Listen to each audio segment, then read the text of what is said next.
transformation. Oh dear, we forgot to hit the button. So It's one of the most basic things is not hitting the button, right? So anyway, folks, welcome to Personal Transformation. We are live. I've already been live on Blog Talk already, but I'll get to that in a moment. But anyway, folks, we're here now on YouTube, Facebook, Periscope, and what am I forgetting? Oh, well, Facebook, YouTube. The other ones. Yeah, the other ones. We're there. Anyway, good evening, folks, and welcome to Personal Transformation. I have Nicola beside my side, and first off, we're going to be talking about grief and loss, and we're also going to be talking about our upcoming conference, which is I'm talking about from the Gatehouse. This will be your 10th annual conference, and Transforming Trauma, and we have quite an extensive guest list lineup of people that are going to be speaking, and obviously this year we're going to be virtual. So anybody wanting to connect, you're going to need to go onto our website, which is thegatehouse.org, and which we're going to be saying lots throughout this broadcast anyway, at least a few times anyway. So make sure you have it, and it's on all of our feeds anyway. So you'll see it there anyway, nevertheless. So folks, shall I say the date? Sorry to interrupt. Yes, say the date. So Monday is this upcoming Monday. So the 23rd of November, right through till Friday, which is the 27th of November. The opening will be with Arthur Locker, who is the founder of the Gatehouse. He opened the Gatehouse in 1998. So again, thank you, Arthur. I know we've just said this already on Blog Talk Radio, but we forgot to hit the live button on this particular link. So just wanted to share that with you again. So Arthur will be doing his introduction as well as the administration team, which is Maria Bochalos, the executive director of the Gatehouse, and Paula Cordero, who also is the Phase 2 coordinator, partners program, amongst many of her duties. Great spirited lady. So we just wanted to honor them. So great people to work with. We've done groups with them a few different times now, especially the partners program, which was one of my first volunteer roles at the Gatehouse. So we are opening that in the morning. Right, there's several different events that you can register for. It's all free.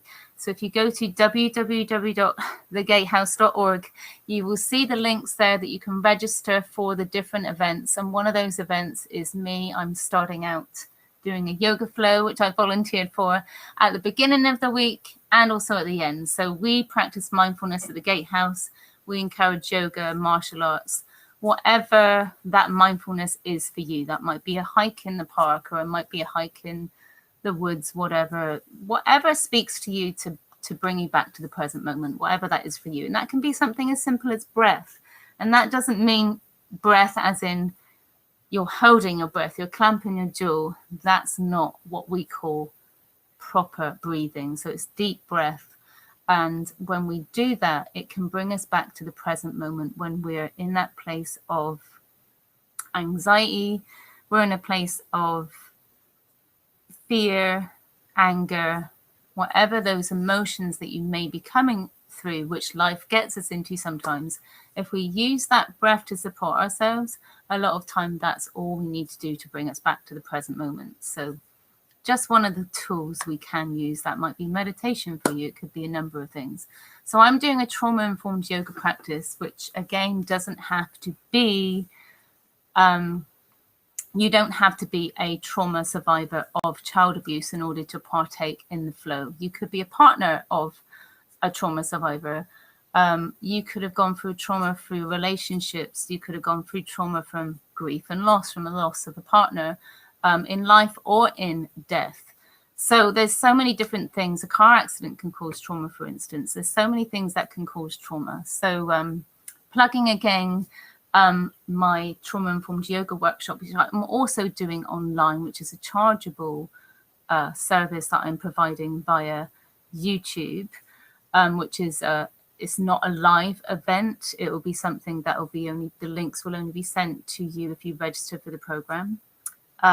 So if you want to do that, please send me an email at Nicola, that's Nicola,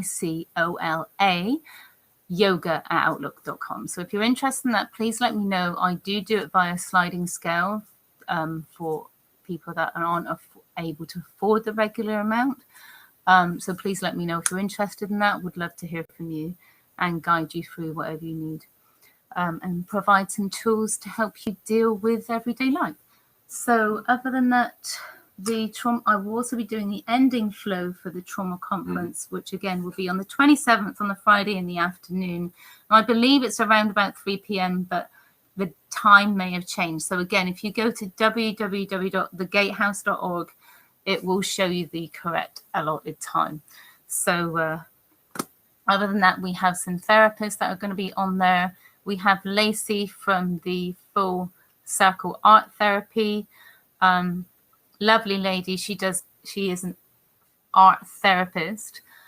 So she works in a volunteer role as well at the Gatehouse. So there are several different things, phase 1, phase 2 programs that we're offering for the art as well right now, which Lacey does. And that's also online too. So she will also be talking at the Gatehouse, and she'll be doing some art therapy online. Off the top of my head, I can't think who else is there, but the whole list is on the gatehouse.org site. So that would be the best way. I would recommend you go there, because Yes. we do have a full list of people that are going to be there for the whole week, and also too, and I believe this will be our first time. We have, again, I should have the information in front of me, but we will have a day where one of our presenters will be it will be in French and in English, in both official languages in Canada. Which is awesome. who's that? Like I said, I don't have it here in front of me. Okay. Okay, so a lot of good that does telling you right here now. But I would recommend going to Gatehouse website as I posted. Nicola's going to bring it up, and I'm going to be able to say it anyway, very, very shortly. So, folks, today we're talking about loss and grief. We are in very tough times right now, and well, if you happen to be, I usually talk about childhood sexual abuse because my experience. I'm not here to tell you what you should or shouldn't do, because I'm not here at a level as a therapist, so I'm not here to tell you what you do. I'm not a doctor or anything like that, so I'm only here offering my experiences for those that are watching me on video now, as well as me broadcasting on Blog Talk Radio as well. So I just want you to be aware, folks, I'm not here to tell you what you should do or you shouldn't do. My own experiences, my own healing experiences, this is what we're talking about. And how you approach your own issue with loss and grief is your responsibility.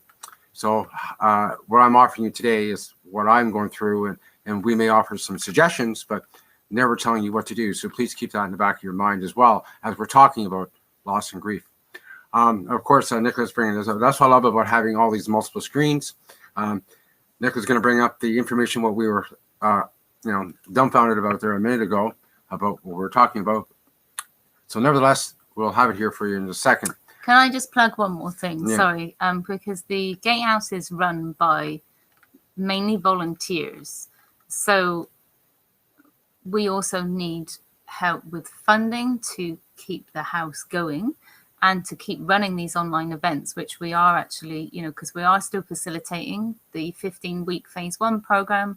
We're also facilitating the 16-week phase 2 program. All the programs are well virtual. As partners programs, etc., etc. So all our virtual programs have changed to virtual. So I just wanted to say, on the homepage of thegatehouse.org, if you can donate, please donate to help us to keep going, because it does cost a substantial amount of money to keep these, keep everything active. And the houses, even though it's not completely sat empty because we have a charity working in there right now. However, we still have to keep the electricity on, we have to keep the heating on, etc., etc. So if you could donate, we would really appreciate that. I can't find the link. No, here. Move. Here. There it is. So if you go to the homepage, you can click at the very top. It says click here to register.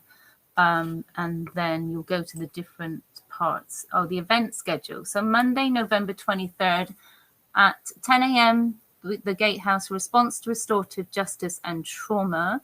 It's a 1-hour event. The presentation is by Maria Barcelos, Paula Cordero, Stephanie Alves, I think I pronounced that correctly, yeah. Arthur Lockhart, the founder, and the Gatehouse, Stefan I can Hordeki. Horodecki. Yeah. I can never spell it. I can never pronounce it correctly. So I apologize, Stefan, if I don't pronunciate your name correctly, because I'm not very good at that. Okay, so so that's the introduction. So that's an hour. So that takes us through to 11. And then at 11:30 we have moi, trauma-informed yoga for 30 minutes. So again, you need to register for this live event. 1 o'clock, strategies to cope with trauma symptoms. With the panel session is with Sherry Jackson, Deb Mabry, Catherine Yun, and Andrea Robin Skinner, who is also a yoga teacher as well. Lovely lady. She also does horse therapy yoga as well, which I have been a participant in, and is absolutely wonderful. 4 o'clock, art therapy, process and practical application with Lacey Ford. Again, from Full Circle Art Therapy, we've already mentioned that. And then Tuesday, November 24th, we have at 3 o'clock, releasing shame and blame, eating disorder management. And that's Sheena's Place, like Sheena Easton, I guess. Mm-hmm. Presented by Caitlin Axelrod, Program and Outreach Coordinator at Sheena's Place. Then at 7 o'clock, we have a childhood sexual abuse survivors panel. There are 6 survivors of CSA, or childhood sexual abuse trauma. We'll share some of their stories and address some common questions other survivors and the public have about this type of trauma. So if you're interested in that, then please register. Again, Wednesday, November 25th, we have at 11 a.m. suicide prevention and support. So Alex Schendelman is the program manager, Traumatic Loss Survivor Program, and Ian Kelly, the program facilitator. This is for the Distress Centres of Greater Toronto, along with Brad Hutchinson, who is an assist trainer, which you're also an assist trainer. They will discuss how we can all be part of prevention and how to compassionately support someone who has been impacted by suicide ideations. 1 o'clock. Awesome program. I would recommend you get in on that if you want some more tools. Yes. Definitely get into that conference if you that part of the conference if you can. It is an amazing program. I've been honored to just help with people that might get triggered in that program. So as not a facilitator as in facilitating the program, but a facilitator as in just being there for support if people get triggered or need to take 5-10 minutes and just speak to someone if they outside that space. And also I've done it as a participant, and it is a great program, 2-day program, which is fantastic. So going on from that, at 1 o'clock, we have another online event supporting child survivors of sexual trauma. This is a 1-hour event. Again, you need to register. Lindsay Lobb works for the Canadian Centre for Child Protection. Will discuss what we have learned and where we are going in the protection of children. So there's that one. And then at 3 o'clock, supporting victims of human trafficking. Now, again, this is quite rampant throughout the world. Nasty. Whether you do or don't know about it, believe me, it's huge. It's out of control. Yes. So the lady that is holding that is Cynthia Bland, who is the founder and chief executive officer of Voice Found. She will discuss the needs, resources, and support for victims of human trafficking, including the programs available at Voice Found in Ottawa, Ontario. And my hometown. And then Thursday, November the 26th at 11 a.m., we have somatic experiencing. So to explain that in layman's terms, what that means is when the body has experienced that trauma and it's coming back, it's actually bringing the body back into feeling. Because through childhood trauma or any kind of trauma in childhood, we may have lost that feeling within our body. So this is actually bringing the body back to actually feeling mode or encouraging that space. So that's with Avdeep Bara, somatic experiencing practitioner in training. So this lady is going through a current program in the training development of her practice. So at 1 o'clock, we have managing anxiety and stress, which I'm sure many people can relate to that one.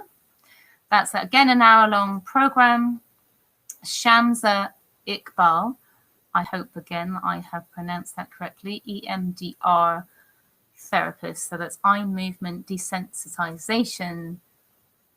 Can't remember what the R is, but it'll come to me. You get the gist. And then Friday, November the 27th, that's 11 a.m., we have Voice Found, Finding Strength for Victims to Heal. Again, that's a 45-minute session with Lucy Bruneau, Program Manager of Strength Found. Voice Found will discuss the organization and how you can get involved. Part of this session will be delivered in French. In both official languages. And then at 1 o'clock, we have a meditation session, again, 45 minutes. You can say that. What does it? How does that say? What does that say, Bob? Babujin. I can never say it properly. Facilitated by Brad. Yes. Providing insights on the practice of meditation and lead you in a session. Again, that's 30 minutes. And then to close off the day at 2 o'clock, me again, sorry, boring you know, yoga session for 25 minutes roughly, and I will lead you through a trauma-informed yoga session. So if you would like any further information, again, if you want to email me, you can email me through nicola@thegatehouse.org, or my business email is nicolayoga@outlook.com. Anyway, so that's our breakdown of the trauma conference. Again, 23rd of November through to the 27th of November. So those are the times and dates responsible. So again, please register online. It's not possible to just turn up. Yeah. You know, you'd be better off to show up at least an hour before, if not register before, so that you're not disappointed. So I would recommend registering as soon as possible. Over to you.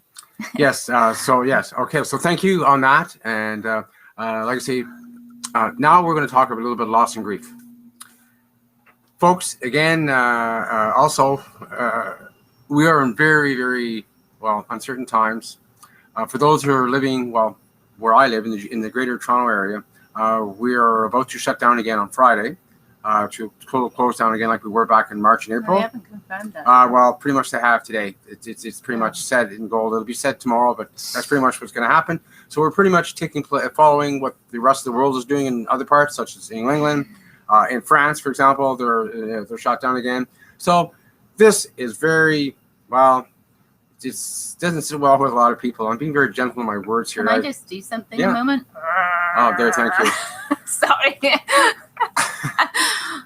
I guess it could be worse. It could be my foul language and ranting and raving. But nevertheless, folks, we are at a time, unprecedented times, which we never could imagine we could be in. Those of us that could have been, that are already dealing with stuff prior to this coming along, whether your experiences, I always talk about childhood sexual abuse, obviously, and my traumas, but the other traumas as well, which you could be going through. So I'm not just being specific about my experience, but all the different types of traumas that a person might go through. So your experiences, what you might feel, and how what you feel and how you deal with it are going to be all across the board. Everything from addictions to anger to, oh gosh, I could just keep going and going. However you might react to it. You might isolate. Right now we have no choice. We have to isolate. So how does that make you feel? I know, being a survivor of childhood sexual abuse, isolation was probably one of my, I won't say it's a great habit, but sometimes I fall back to that. But I'll get to that back in a moment. But what about anger? And what about trust? What about those things? How do they sit with you? I mean, if you were already dealing with it already from your own, traumatized experience from your past, and now you've got this on top of it, what are you doing to help yourself through this? What form of self-care are you doing? How do you cope? Just period. How do you cope in these days? I've had a hard time. I know I can speak from my own experience that not only did I get sick back in March, which I explained in the last show we were talking about, but it affected me, my health-wise. And so obviously it's affected me mentally as well, because now I have an eating disorder. So it affects everybody differently. You know, I've talked to other people on social media, and I've seen everything from anger to isolation. Well, like I said, even for myself, not wanting to, but by choice, thank heavens I'm able to go out once a week and socialize, because even that's going to stop now again. But nevertheless, that's kind of helped me bring me back into it again. So how am I going to feel after tomorrow when I'm going to get shut? We're all going to get shut down again, hopefully only for a couple of weeks. But I can't presume to know that, because I don't know until they tell us. Just like anybody else, anywhere else in the world that could be listening or watching right now. You know, it's all different everywhere, but pretty much we're being controlled. And I don't like being controlled in that manner. You know, I can throw all these things in and you know, it just probably makes it worse. You know? So can I ask you a question? Sure. So when you feel like, because it's feeling, Yeah. when you feel like you're being controlled, what does that do to you, as in mental capacity and physical capacity? So A, where does it come up in your body? And B, how does it make you feel mentally? Well, B, how, okay, first, mentally, it comes up as, you know, I'm a very independent person. At least I thought I was an independent person. And in a sense that I get myself up in the morning, I go to work, I volunteer, I do a bunch of other things, and it was always in my control to a great degree. And now I don't have that kind of control. So that makes me feel kind of inadequate in some ways. It makes me feel I don't have a purpose.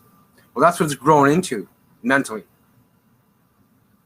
Maybe you can relate to that out there. I'm not too sure, but if you're used to going, well. And then the second part of the question. Okay, yes. So the second part of the question.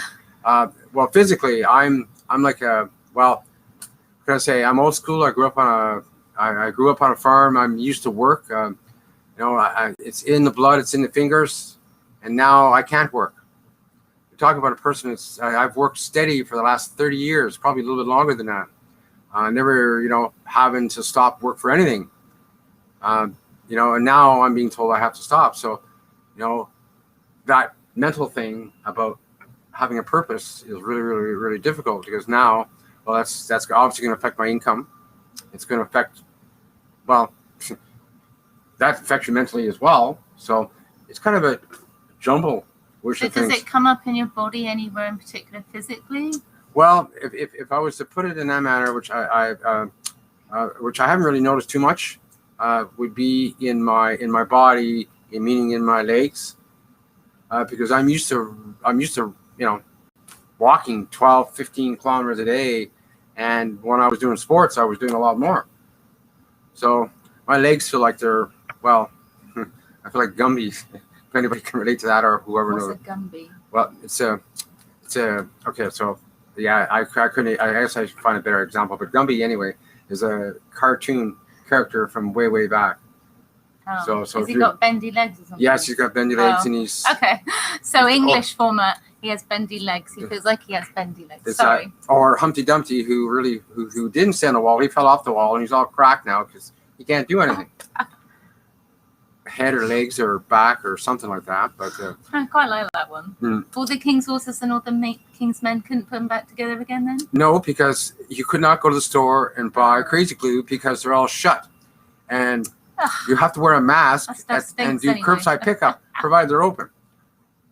Well, depending on where you live, of course. And if you had bought the fresh eggs, we wouldn't have that problem. They would have had a harder shell probably, right? Or was it the local eggs, right? Oh, really? Yeah. Yeah, but then you'd be treading on eggshells. Oh, darn, yes. I'm putting this in such relevance today. Sorry. Anyway, so joking aside. Yes, so grief and loss can really kick you where you least expect it to. And even in the eggshells. So how do you deal with all this stuff? Like I mean, just how do you deal with it? Like, how do you, you know, everyone has their own way, but to me, in my examples, how would I put them on a shelf, right? That's how I look at it, and I can't put it in my back pocket, even though I try, so I don't have to look at it, but it's always there. If I put it in my back pocket, it always kicks me in the ass. But nonetheless, if I put it on a shelf. How do you deal with it? Well, best I can. I know you like the yard. Is that how you ground yourself? Well, or is there other tools that you use? Well, right now, that's all I have to do that, and then my one night a week. That's my only way of. So bowling.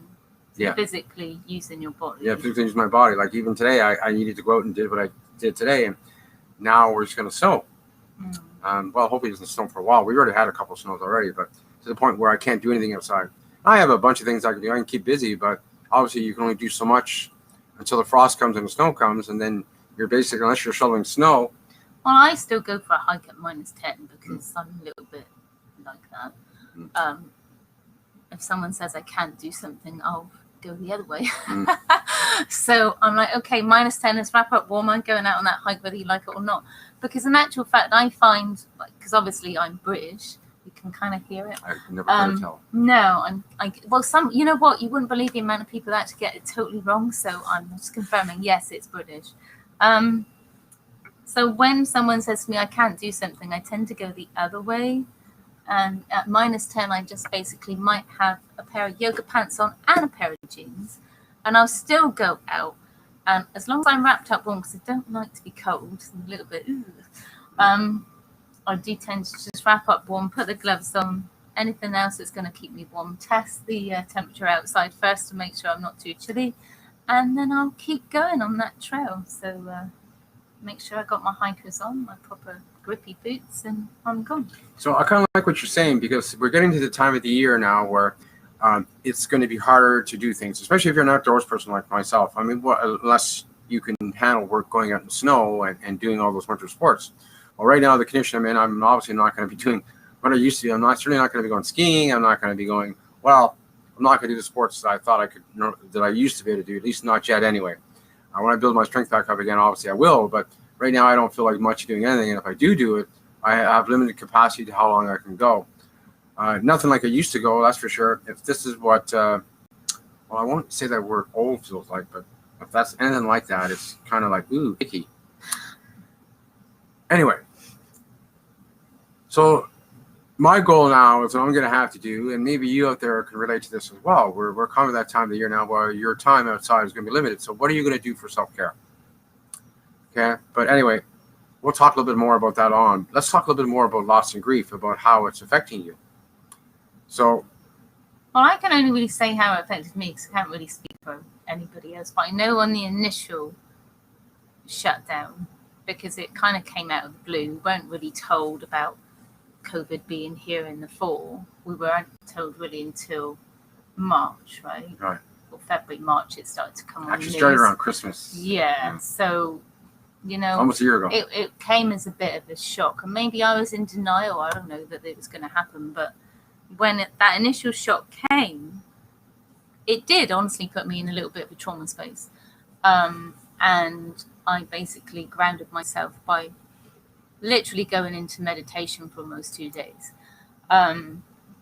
to be able to bring myself back to a good space. So I honored myself. I knew that it was happening. And I basically shut myself away for a little while to sort myself out. Because at the end of the day, only I've got the tools to sort myself out. No one else can do that for me. No one can fix me. I can fix myself. So I was aware of this. And I basically would get up from my meditation spot, look out the window, look at those willow trees, and that would ground me. And I kept telling myself, Nicola, the only way through this is to fight. And that's what I did until I got to the space where I'm like, okay, I'm starting to feel good about this now. And the one thing that pulled me through, because essentially I went from having 8-12 yoga classes a week to like 0. And now yoga was taken away from me. So, I mean, that was my everything, my go-to, my everything. And even when I was practicing yoga, because I was still practicing it, I couldn't get myself back to that space of presence because I was in trauma mode. So fight, flight, freeze, whatever you want to call it, I was there. So the one thing, because then people started to ask me from some of the centers that I was working at, the yoga studios, etc., asked me to do some online things.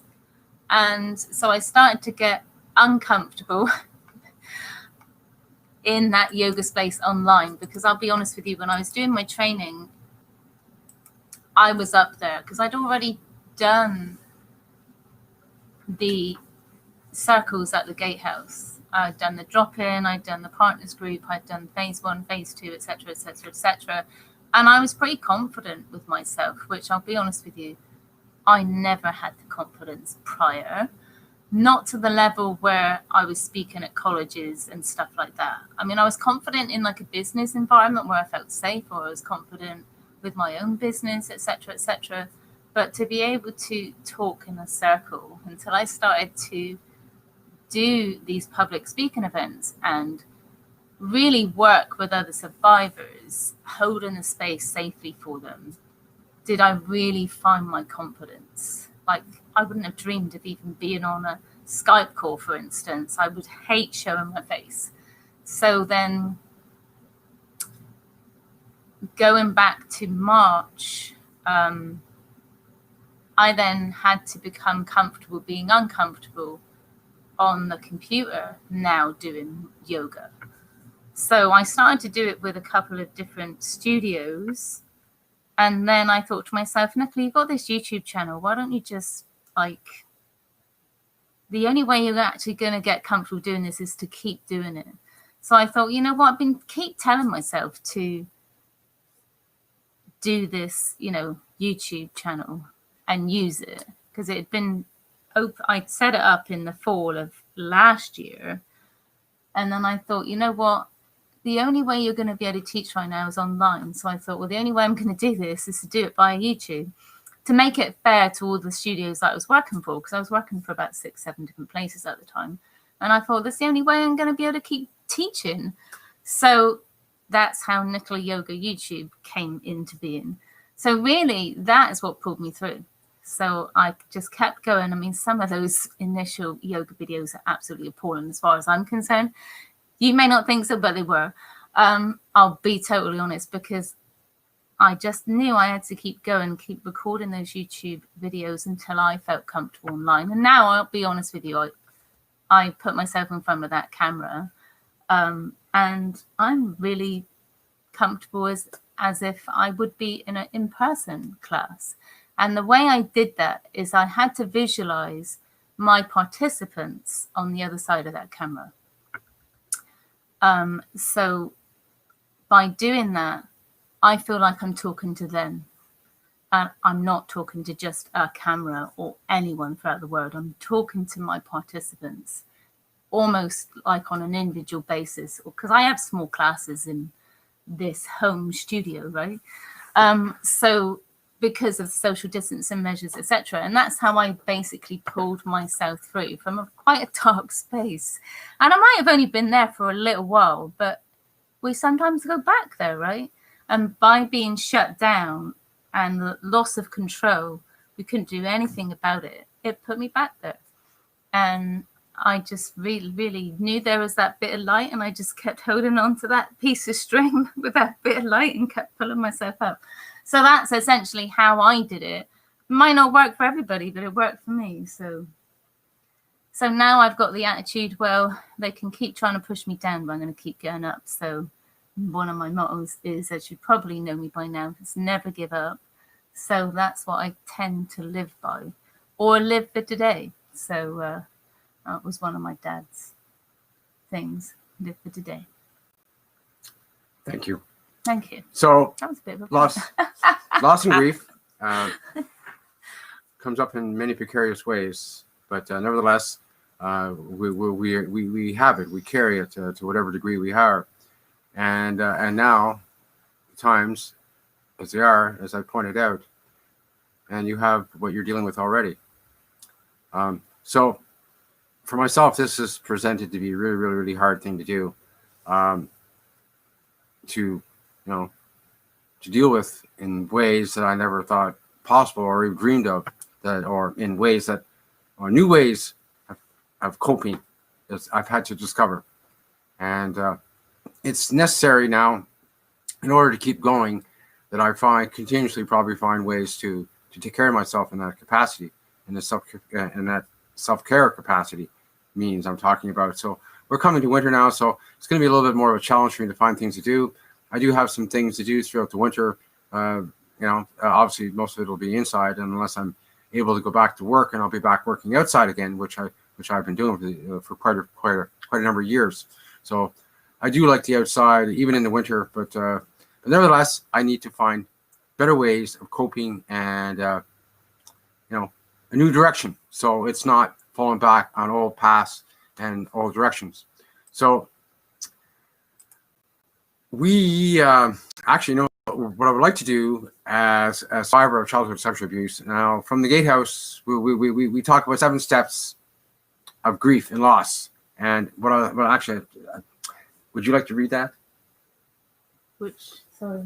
Oh, the 7 steps. Yeah. Oh, we're just going to do the topics around it, not necessarily go into. Yeah, we're not going to go full and tail into it, but we're going to give you an idea. And from our perspective and how we deal with it normally. So we're not going to read through what is. No. We're just going to go. No, just the 7. Yeah, just the 7 steps, and maybe you. Yeah. So sorry. So maybe you can relate. Obviously, I'm coming from a survivor of childhood sexual abuse side of you, but maybe you can relate to it, even with some of these things that we're pointing out as well. It doesn't necessarily have to be the trauma that I'm talking about, but it could be other traumas as well, where you're feeling that way already, and nobody understands. Well, we understand. I mean, so would you like me to read the 2 paragraphs and then just the short bullet points? Yeah, just short bullet points. I don't want to get too long-winded about this. Paragraphs, just here, right? Yeah. Okay, so the 7 stages of grief. So the first stage is shock and denial. For instance, it can happen to me. Yeah, exactly. Like I've been saying all along, and look, we're at it a year later. We're still in shock and denial. Yeah. Step 2 is fear, panic, and shame. What on earth do I do now? Number 3, rage and helplessness. So how dare someone do this to me, for example? Who's in charge here? Oh, my God. Oh, my goodness. Oh, my goodness, yes. 4, guilt and ambivalence. Where does that come in? Damned if you do, damned if you don't. Mm-hmm. Okay, so number 5, focused anger and letting go, finding the good out of the bad. So as I phrase that, I always see the positive out of a negative situation. Number 6 is exploration and new identity, or going from the victim mentality to survivor, or what I prefer to call thriver or victor in my scenario. Or warrior. Or warrior, yeah. And then 7, acceptance. So once we get to acceptance, and sometimes you can fall back, right? So you might get to acceptance and then you might fall back to, I don't know, focused anger and letting go, or you might go back to guilt and ambivalence, sorry, because the journey isn't linear. It can change, right? So you may have gone through the process all the way through, and then something happens and it puts you back in a different level of grief and loss. Grief, yeah. So depending on where you're at, and then we go through that process again, or wherever you pick up of. So can you relate to any of that?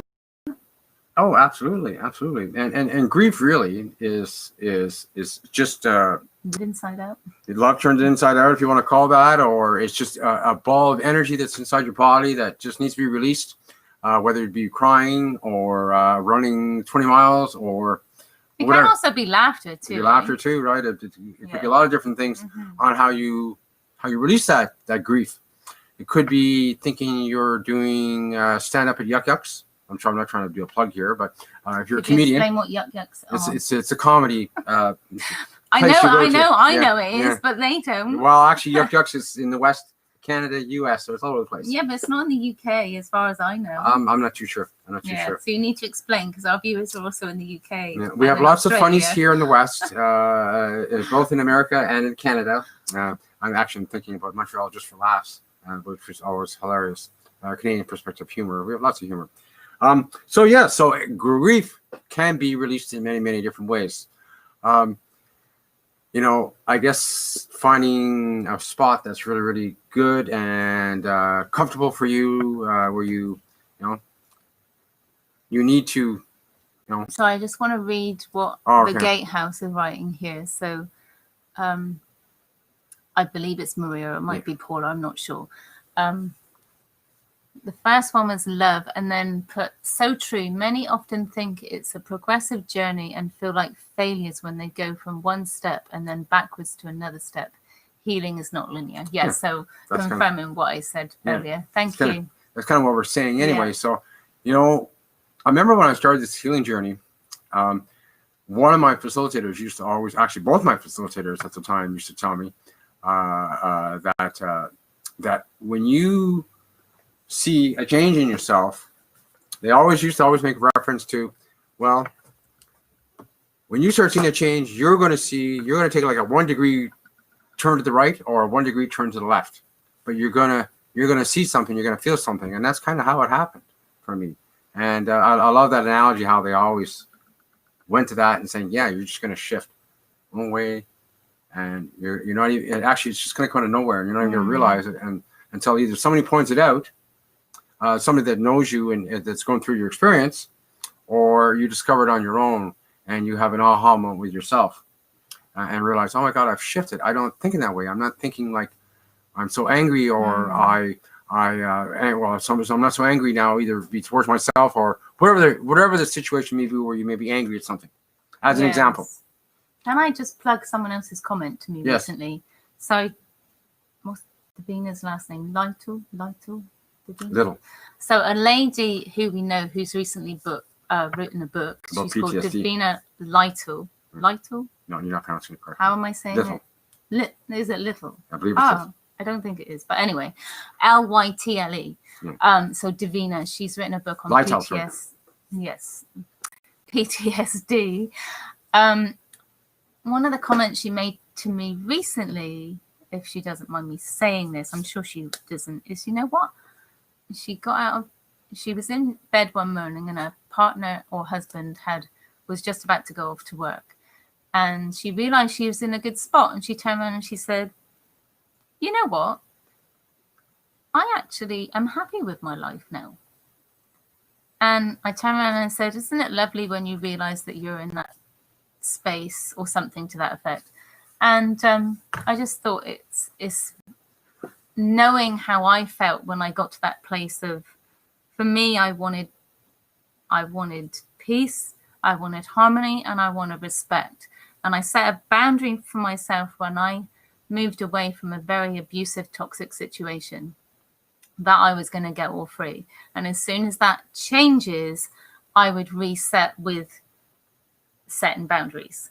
And when I moved to this area, I had all three things straight away. And it's just so beautiful when you can feel that you're in that space and you're aware of it. The awareness is huge, because when you're aware of it, and again, if you're aware of that you want to make changes in your life, the awareness is half the battle. If you're aware of it, you can change it. If you're not aware of it, how can you change it if you don't even know?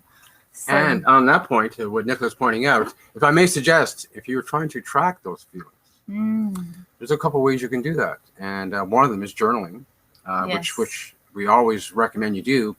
I mean, unless you've got a really, really good memory and you can remember all those moments where you were, well, you were put in that position to think like that. Right? So I know that when I was going through my experience, I didn't do a whole lot of journaling, but I did journal some stuff.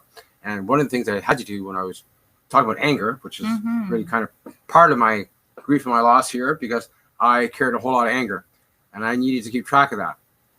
And so I would write out little things that I knew that made me angry. And I literally, for the first 2 months or 3 months, no kidding, folks, I did this.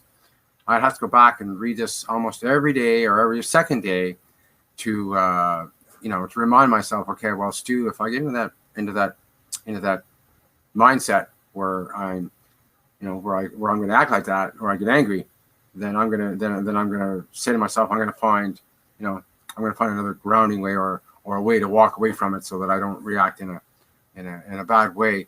whether it to be towards somebody else or towards myself. But I had to practice that and practice that and practice that.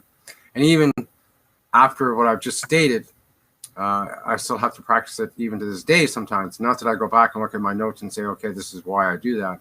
And sometimes I kind of wish that I had, because sometimes I'll get upset and realize, and then I have to fall back and think about what I've done to do that. And the Gatehouse is pointing out to me, which they just wrote here, setting boundaries helps heal your inner child, prevent yourself from you are worthy. Well, you're absolutely right. Actually, I was coming to that too, because your inner child can call upon you to react in certain ways. Well, in funny ways and like childish ways. Well, when that 6-year-old turns up, or the sorry, when that 6-year-old turns up, yes, or the 11-year-old, or the 6-year-old or 10-year-old shows up and has that little, look at me, I'm here now, and you have to pay attention to me. But this is where your grown-up supposed to kick in and say, no, that's not supposed to happen. But that doesn't always work though. No, it doesn't. Doesn't always work. So that's why, well, boundaries for one thing, but having some kind of a plan, like I talked about, like journaling, so that you know that when you are getting that way, you can fall back on that. So loss and grief can certainly send you in many, many different ways. And the inner child, I think a lot of people don't even consider that. Well, some people may not even call it the inner child. They may just call it the inner person or something, whatever. You may call it something different. But it might just be a realization, right? So if something takes you back to a difficult place in your life, we call that either a trigger, which my choice is I don't use that word. I use a realization word, because for me, it uses both sides of the brain rather than one. When we use the word trigger, it can put us back into that fear, fight and flight mode. However, I just want to reassure you that when you do have triggers, or you might have night tremors, or you might have night dreams, or you keep thinking back to a certain time in your life and you're playing it over and over in your head, that's what a trigger is. So essentially, when that happens, it's the brain letting you know that the brain is actually ready to deal with that. So some people might view that negatively. However, it is a positive thing, because the brain is actually letting you know, hey, I'm ready to deal with this now. So can we go ahead, kind of thing. That's what it's kind of trying to say to you. So without trying to explain it too deeply, but yeah, it's kind of it's kind of well, I mean, obviously it's going to affect you very differently, but when it's going to tell you, it could be in a nice way, or it could be in a not so nice way. And usually when it's not when your inner child tells you in a not so nice way, you usually act in a, well, I can't speak for you, but I know I would act in an inappropriately towards myself, and sometimes towards others. Right. So essentially what's happening is just like losing a father, a mother, or a child, whoever you've lost in your life. I'm sure most of you can relate to losing somebody. Something. As a survivor, we're grieving the loss of our little girl, our little boy, whatever that is for you. So when we talk about grief in terms of trauma from childhood sexual abuse, we've lost that period of our life that we'll never get back. So for me, all my good childhood memories, for the most part, were prior to about 7, because I can't remember exactly how old I was when these things happened, because when trauma takes place as a child, because you're not supposed to have sex forced upon you as a child, that space that you go into in trauma can freeze a part of the brain because it's not developed yet. It's not supposed to deal with sex at that age. So some of those memories get repressed and they may never surface. However, they may surface over time. Like, for instance, I realized only, was it 2 years ago, I think, that in actual fact, my very first form of abuse was actually through a little girl who was the same age as me prior to school. So, and I believe she got abused herself, because however would she have known me what to do? So that came up for me, which I never even remembered only a couple of years ago. So those memories came back. I do hope and pray that the really deep memories regarding someone that was really close to me don't come back completely because I don't want to remember that part of it. Some survivors, unfortunately, remember every single detail. I remember a lot of the details, but the really bad experience with someone that was very close to my family, I don't remember completely exactly what happened. That part of my brain shut that off. However, the pedophilia, I remember every single detail. Unfortunately, I'm laughing in the face of extremity here because that's the way I deal with it. Because it's not funny. However, that's black humor, I guess. Yeah, and like the domestic violence of like 30 odd years, I remember every detail. So yeah, it's just, it's bringing together that whole piece, and for me, dealing with or facing the truth, because for me, I had to face the truth in order to grow through my experience. And it's not easy. So, when no different than as if you lose a parent, you lose a good friend. It's not an easy process to get through. So losing your own childhood, if you can relate that in loss, if you haven't experienced childhood sexual abuse, the grief is similar, but on a much deeper level, because you've lost a big chunk of your life. So it's being able to put yourself back to that. So a lot of the work that we do at the Gatehouse, and we encourage when dealing with the inner child stuff, is that we also encourage you to parent that inner child. So when we say that, we encourage you to maybe go out to the park, go do whatever you might have enjoyed when you were a little girl, little boy, and look after that little girl, little boy. So if that little girl, little boy wants to go off and go swimming, or wants to go read a book, or even if it's a childhood book, big deal. So what? There's nothing wrong in it. You might want to go read Puss in Boots or the Caterpillar story or whatever, it's whatever speaks to you. So we always encourage people to do a lot of self-care. And when we say self-care, that's looking after that little girl or little boy that might surface for you. And you may not even look at it as a little girl or a little boy. You just might be looking at it as you taking care of yourself. That might be having a bath, or it might be doing a meditation, or doing some yoga, or going running, or doing some yard work, like looking after the fruit and veg. Music. Reading. Yeah. That was one of the biggest things when we were going through our crap. Right? Yeah, music, reading, whatever your self-care makes you happy to follow and recommend. And now that we're, the time's a little bit harder, and it's a little bit more work to try to find those things to give yourself self-care. Yes. And if you are in financial hardship, well, you're limited to what you can do as far as self-care.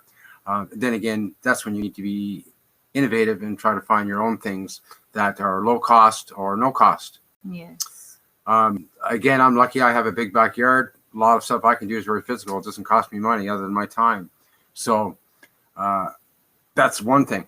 But music for me works really well. I cook dinner, that works well for me too. I'm grateful for that. Anything to find a way to bring you back from, I guess basically finding that inner child is really what it comes down to. I never really had a good relationship with my inner child. I was a very angry child when I was a very angry child when I was a child, and when I became an adult, I was still angry as a child. So that inner child, if I want to talk to that inner child, it's really peeved at me. Oh my gosh, if you only knew how peeved that inner child was. I've talked lots and lots to that inner child. It's a good thing I'm an adult now, because if I would listen to my inner child, I'd be in a lot of trouble. A lot of trouble. What does he say to you then? Can you give an example? Well, I used to be, I just go out and raise hell. Whatever it means, whether it be getting loaded or whatever, just go out and do whatever the hell I wanted, right? But it was usually self-destructive is my point behind this, right? Not always, but it's on the edge, always on the edge of self-destruction to whatever capacity. But that was how I would, that was my inner child being a rebel, right? Or my adult. I'm figured it out yet, but I guess we're kind of mad at each other. So this is what I say, folks. So you need to figure this out. And by journaling is another way of doing that. I mean, if you have a dream even, for example, or a nightmare or a flashback, again, that's where journaling comes in handy to track this stuff, to figure out why you're so angry. So can I ask you a question then? So when that little boy is angry at you, how do you parent him? What do you do? I usually beat him up. You just don't see me in the corner out there. I'm just wailing on him. You have no idea. Oh, really? So as a parent, you beat him up? Well, see, no, that really, it's just a metaphor for saying, in my mind, this is what I'm doing to myself. I'm beating myself up. Is really what I'm saying. So when I'm on the edge like that, that's what it is. And when I talk about a relationship with my inner child, well, that's what it is too. That's what it has been. So luckily for me, I would say at least 95% of the time, I guess is a good average. I guess I don't know in grown-up form whether that's good or bad, but I guess that's good. But 95% of the time, now I won't say 100% because I'm not perfect. But I don't even like that word. I don't even like it either. It's not even a dessert. It should be, or it could be dessert. A dessert. It sounds better. Angel delight for me. Sure. That'd be good. As long as it's got strawberries and whipped cream on it. Oh, yeah, sure. You can't have dairy. So. You just reminded me of that. Like, you just spoiled the punch. That's not nice. But yes, folks, discovering new ways to take care of yourself when you are in times like this, when you are rediscovering your loss and your grief, such as your given right of freedom of being able to walk out your door. All these things, your trauma you've been carrying, you've been dealing with for years. On top of that, that's an awful lot to deal with. So finding ways of taking care of yourself these days is really, really hard. So I will say one thing right now. I really don't want to go on too much longer, so I don't break my record here. But finding a way to cope or to deal with what you're thinking about, reach out to somebody. Well, like the Gatehouse, for example. Depending on where you live, like obviously I live in the Greater Toronto area. But if you live in another place in the country, reach out to some organization, whether it be by telephone or by computer, because obviously you're limited nowadays how you're going to get it, and hopefully you can get it. But reach out to somebody, to friends, be anybody who will listen, because you're not alone. And luckily for us nowadays, well, we have the internet at this capacity. So yes, you're stuck at home alone, but in a sense, you're not really, because instead of talking over the phone, you could actually go on a video conference call and you could actually see somebody, to their face. And to me, well, it's still not quite the same as being side by side. Obviously, it'll never replace that, but it's a heck of a lot better than just talking on the phone or waiting for a letter that could come in 3 weeks or a month, which... Well, and that's the thing, too. If you think back, I don't know, it's less than 15 years ago, this online video conferencing thing had only really just begun with like Skype and Messenger, etc., which was one of the first people that did it.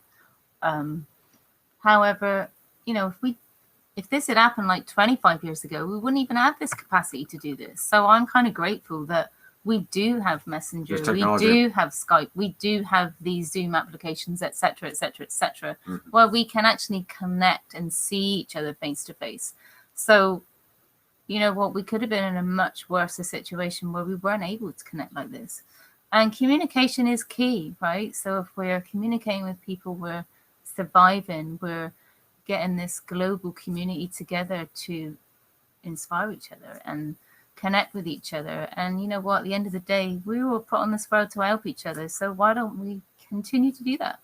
And we're not here to fix anyone. However, we can provide some tools so that you can help yourself. because at the end of the day, you are the only one that can help you. Anything else to add to that, young man? Well, like I said, folks, I'm not gonna go on here too much longer. But I will insist that if you are struggling out there, try to reach out in whatever capacity you can, whether it be online or by a phone or a friend or something. But don't go it alone. You're not alone, because everybody out there, we're going through pretty much the same thing. Just we can't see one another, or we can't get together. That's the only thing now. We're being told what to do. It's horrible. And again, I'm being very, oh gosh, I'm being so gentle on my language right here, right now. If you only knew I was such a cussing trucker, when I leave here, man, I'm gonna be screaming out that door. I have acres and acres, man. The coyotes will be running when I'm done. But folks, I'm serious. Take care of yourselves, but self-care. Like really reach out if you have to. Especially my friends on social media. I love watching this. Like, it's incredible to watch this. How everybody, whether you're having a bad day, I'm really a Twitter person. That's where you'll find me. But the connections I have there are pretty incredible, and the network is really incredible. I know places, people I talk to from around the world. My inner child's come out. Oh, it is? Yeah. What's that? My inner child's come out. Oh, so when I went like that a minute ago, I felt like, what was it? I can't even remember what, like Sooty and Sweep. I felt like Sooty and Sweep. Sorry. Sorry, just going there. Anyway, my example is you can reach out. There's lots of good places to go. There's other platforms that people may follow. I'm not really on Facebook, but that's where you are. I know there's lots and lots of places you can go there. They're also secure too, so that you're not dealing with asses along the way. So that you can. You nearly did it. I nearly did it. Folks, but so you feel safe and secure. So you can go into these platforms, and you're not going to be bothered by the asses, and where you'll feel safe. The donkeys. Bottom. But reach out, and I always give an example of Twitter where I hang out. Well, there's lots of places there too. They have private chats, and you can go, and you just need to feel out and figure out where you feel safe. Not just on Twitter, not on Facebook, but all the other social platforms as well. Because your feeling safe is really important. If you're feeling vulnerable and you feel like you don't want to take any shit from anybody, you just want to hear some good stuff. Well, hopefully you hear some good stuff anyway that make you feel better. Block it or do whatever you have to do, but don't listen to it, don't take it, because you deserve better than that. You are worthy. You are worthy, more than worthy of that. So, folks, like I say, I think I'm going to leave it at here. I've been doing this live through Periscope, YouTube, Facebook. My primary drive here is I'm coming from Blog Talk Radio, and this is Personal Transformation. Today, I have Nicola beside me. We've been sharing our experiences, not only from our experiences from the gatehouse. We were talking about loss and grief. Go back if you want to listen, and you may even have a laugh, because we're not always serious. And we talk about some pretty good stuff, which may be helpful. And go back and go onto our website, thegatehouse.org. And we have a conference that's coming up next week, which is going to be going for the whole week. We have lots of great presenters that are going to be there. All this would not happen if it wasn't for our great staff at the Gatehouse, which I have to pay thank you to Maria and Maria Barcellos, the executive director. Yeah. Paula Cadero, Stephanie, such a kindred spirit. Stephanie Alves, and our founder, our founder Arthur Lockout, and who founded it in 1998. So thank you, Arthur, wholeheartedly. And we can't forget Brad Hutchins as well. Hutchinson, sorry, thank you, Brad Hutchinson as well. Suicide Intervention, as well as Paula Cordero as well. And also our board members and staff as well. We're coming up to our conference, so it's really important we all come together. There's really hard times. So like I say, folks, reach out. Thank you for listening. whether it be by video or by Mhm. Blog Talk. I am going to try to come back next week. We are in for a rather busy week next week, but nevertheless, I'm going to try to come on. I won't even say what time it's going to be because I really don't know, but I will be on here at some point next week doing something. It might just be a different day. It just might be a different busy way. week, so I don't know.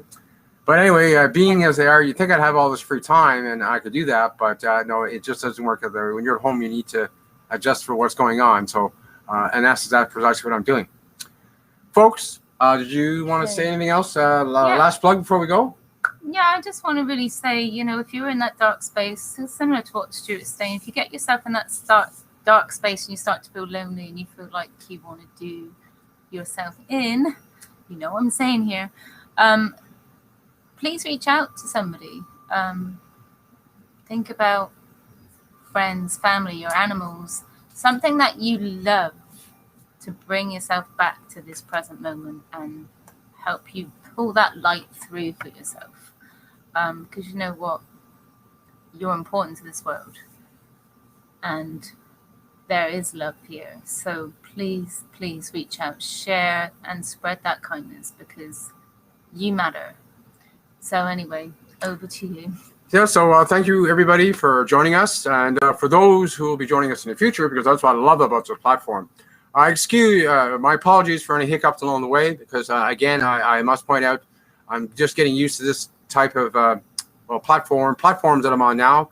I'm not just on Blog Talk Radio, but I'm doing video now as well through YouTube, Periscope, Facebook, and that's a lot for me to figure out. And believe it or not, I really need to pay attention to what buttons I push here, because I could shut one thing off and turn something else on, or vice versa, and it just doesn't work. And what the heck is he saying? But folks, we're working it out. Thank you for your patience, and have a good night. Self-care. Yes, and please join the Gatehouse for the conference next week. And have a good night. Yes, please take care. Remember to take care of yourselves. Good night. Good night.